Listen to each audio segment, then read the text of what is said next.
G'day everyone, Ian Fegan here, also known as Professor Shoelace.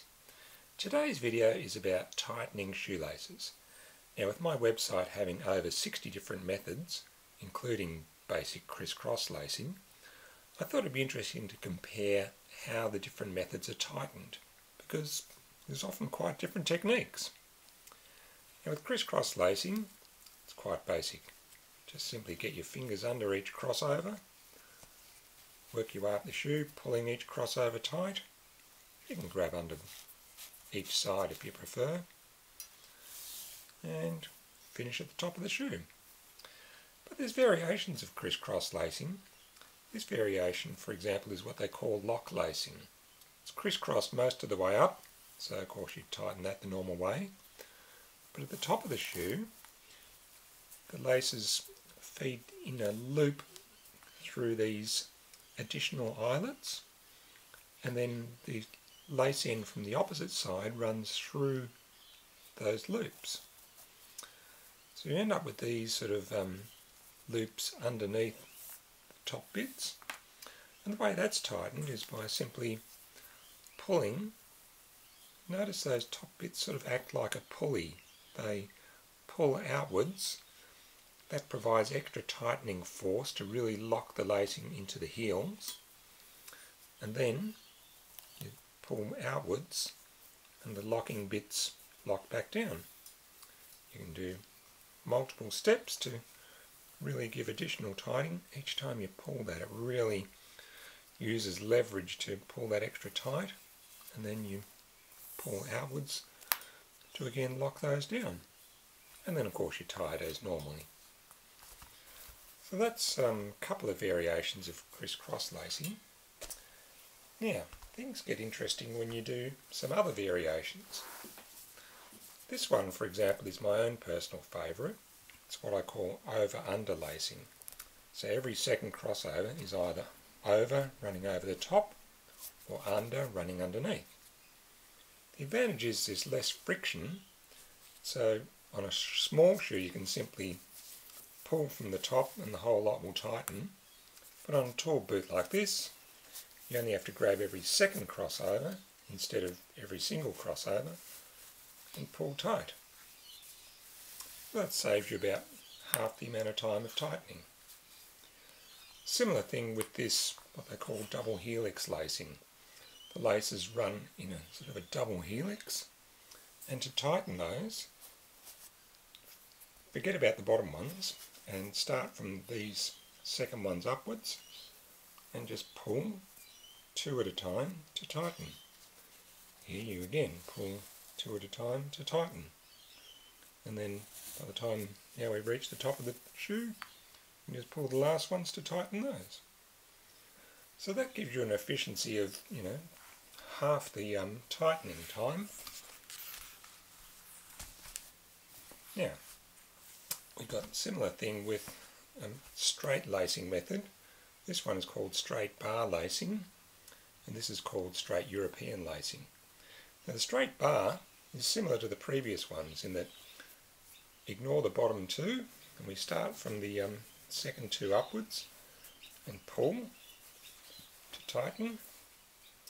And then we start from the next two and pull those to tighten. Now you'll find that you actually have to sort of pull. Those ones I've had to pull from the left hand side. These ones I have to pull from the right hand side. The next two up I pull from the left hand side. And then the final two, which is the last horizontal plus the top loose ends. Obviously I can just pull both of those at the same time. And there we go, we've got that whole one tightened. So that's also got a 2-to-1 efficiency in that I only have to pull groups of two, and tightens in about half the time of crisscross lacing. Now on the other hand, straight European lacing, which has this underlying zigzag of laces, I'm not sure if you can see that very well, you actually have to do one at a time, because you'll pull this one from the left, next one you'll pull from the right, just hold that, pull that from the right to hold it tight, pull the next one from the left, next one from the right, next one from the left, next one from the right. So it's a little bit confusing, you sort of have to alternate left and right, and eventually you'll get to the top. I might straighten those out later, but that's another story. Okay, now next we have a couple of military lacing methods. This one's one they call army lacing, and the idea is that it allows flexibility of the of tall boots like army boots. Now to tighten these, you generally have to sort of grab these loops which are sitting on the outside. It's kind of hard to get your fingers under these inner crossovers. You pull these loops, go up to the next pair of loops, pull those, up to the top pair, and pull those. So that's relatively easy to tighten. Now this is a really unusual military method they call jippo lacing. It looks exceedingly complicated with the way it's laced, but the idea is that you end up with these large tightening loops at the top. And pulling those loops, what happens is that one pair of loops pulls both lots of lacing from the middle, and the other loop pulls both lots of lacing from the top and the bottom. Now, a bit hard to demonstrate this when it's not on a foot, but if this was actually on my foot, pulling both loops at the same time would tighten the whole lacing from the top, bottom and middle simultaneously. Very interesting lacing, but like I say, a bit hard to demonstrate here. Okay, next we have another couple of military methods. Actually, this one is a method they call, this is ladder lacing. Now, each pair of eyelets, it's actually loops under the previous crossover. So we begin with going underneath that vertical section there, that's looped under.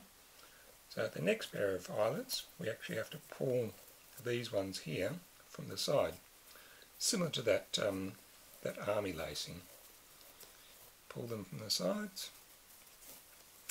Now this is a method that actually sort of forms a locking at each pair of eyelets, because when you pull one, notice how it's sort of locking under the previous vertical there. So you work your way up the shoe, and at the top you'd end up with a whole lot nicely tightened and locked. Now this is another one that actually loops under the previous rows. This is one that they call zipper lacing, and again you sort of have to grab these external bits and pull. Now, pulling there, once again that locks that row in place. Pulling here locks the next higher row, and so forth all the way up the shoe, and you end up with this unusual lacing that looks a bit like a giant zipper. So that's two methods where you actually have to sort of pull from the sides simultaneously. Now, finally, I've got a couple of tricky methods here. Now, these are both methods where you sort of have to start at the top and work down and work back up.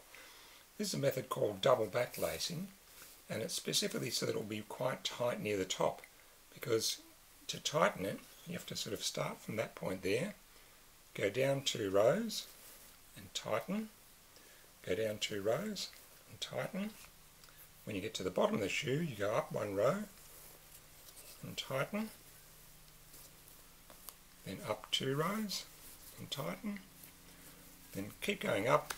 In this case we've already reached the top of the shoe, and tighten, and there's your finished very tight lacing. And lattice lacing is somewhat similar in that you start from the bottom, you go up 3 rows, pull that tight, then you go up 1 row to pull it tighter. Then you've got to go down here to pull those ones tight, and then up 1 row to pull them tight. Finally up to the top and pull those tight. So it's a kind of awkward one to tighten, but let's face it, this one has killer looks that probably make it worthwhile. Anyway, that's a quick look at different lacing methods and how they're tightened. If you want more information about any of these shoelacing methods, you'll find them on Ian's Shoelace site. Thanks for watching. Have a great day.